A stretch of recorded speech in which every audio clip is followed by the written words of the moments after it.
Hello, this is just a quick after install video of the Stop the Snirt garage door seal. Very easy to install. In fact, I overcomplicated the install by putting extra screws in to hold it on the edge.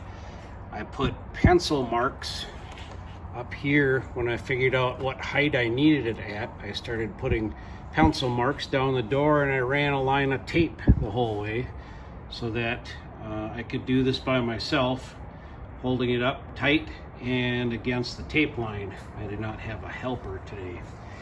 I took the bolt out of the bottom of that handle and swung it out of the way, and I'll show you this other end here. Did the same thing.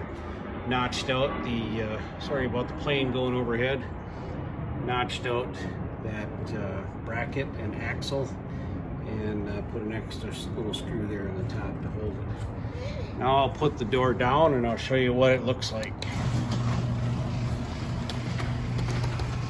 There used to be about a 1/2 inch crack of light coming through that side, and it really looks nice. It's a nice clean dark edge there along the bottom. Thanks for watching.